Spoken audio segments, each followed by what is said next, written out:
شاہ محمود قریشی صاحب نے تو بڑی گھن گرج کے ساتھ اعلان کیا تھا استعفے دینے کا، پارلیمنٹ کے اندر کھڑے ہو کر اور بڑے زور شور سے کہا تھا. تو تب تو ان کے استعفے منظور نہیں ہوئے. انہوں نے کوئی 125 افراد کی استعفے اپنی جیب میں ڈالے ہوئے تھے بقول ان کے. اور آج یہ ہوا کہ راجہ پرویز اشرف اسپیکر قومی اسمبلی نے 35 افراد کے استعفے منظور کر دیے. اب شور مچ گیا. اب وہی شاہ محمود قریشی صاحب فرما رہے ہیں کہ پہلے تو اسپیکر صاحب کہتے تھے کہ میں فردن فردن سب کو بلاؤں گا. جب وہ کہتے تھے کہ میں فردن فردن بلاؤں گا تب تو آپ ان کی یقین نہیں کرتے تھے. اب وہ کہتے ہیں کہ انہوں نے 35 افراد کے استعفے منظور کر دیے. سب جانتے ہیں کہ کیوں استعفے منظور ہوئے. اس لیے کہ ان لوگوں نے سارے عام اعلان کیا تھا اپنے استعفے دیے جانے کا، اور ان میں سر فہرست شاہ محمود قریشی اور فواد چودھری تھے.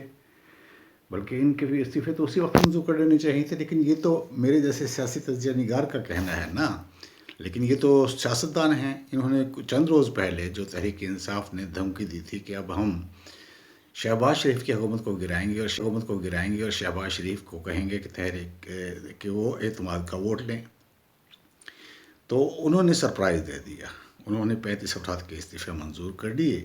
اور اس سے بھی بڑا سرپرائز یہ ہوا کہ مولانا فضل الرحمان یعنی پی ڈی ایم کے صدر نے یہ اعلان کر دیا کہ ہم ان ضمنی الیکشن میں حصہ نہیں لیں گے.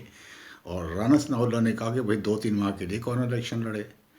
اب یہ جناب شور مچانے لگ گئے ہیں کہ ہمارے استعفے کیوں منظور کیے گئے، یا تو 125 کے منظور کو یا ہمارے بھی واپس کرو. کیونکہ 2 روز پہلے ہی جو عمران خان نے اعلان کیا تھا کہ ہم اسمبلی میں واپس آ جائیں گے، اور کل ہی بلکہ آج ہی انہوں نے فواد چودھری نے کہا تھا کہ ہمیں فلاں فلاں فلاں 3 بڑے عہدے دیے جائیں تب ہم اسمبلی میں آئیں گے. یعنی کہ یہ اسمبلی میں آنے کے لیے بھی بلیک میل کر رہے تھے. تو اس بار مجھے کم از کم بہت اچھا لگا کہ اسپیکر راجہ اشرف نے بہت اچھی چال چلی، اور نہ صرف ان کے استعفے منظور کر دیے، اور باقی جن کے استعفے منظور نہیں کیے اور جنہوں نے سر عام نہیں کہا تھا اور جنہیں فردن فردن آ کے کہنا تھا، وہ اگر آئیں گے اور کہیں گے کہ ہم نے استعفے نہیں دینے تو ان کے استعفے منظور نہیں کیے جائیں گے. اور جو کہیں گے ہمارے استعفے منظور کر لو، ان کے بھی منظور کر دیے جائیں گے. تو انہیں پنجاب اسمبلی تحریر کر کے دیکھ لی. انہوں نے اپنے استعفے منظور کروا کے دیکھ لیے.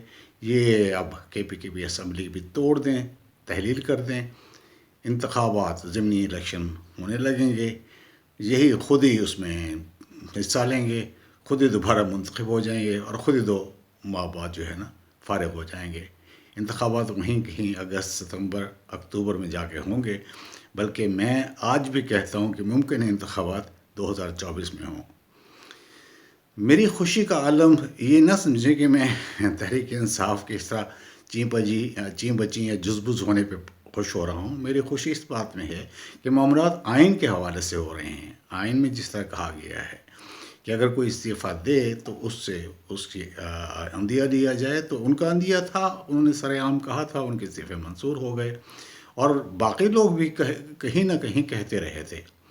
اب جو رہ گئے ہیں وہ آ کے دے لیں استعفیٰ، یا نہ دے تو بیٹھے رہیں اسمبلی میں. اب یہ نہیں ہو سکتا کہ عمران خان آئیں اور اپنی شرائط پہ آئیں اور پھر تہوبالہ کریں.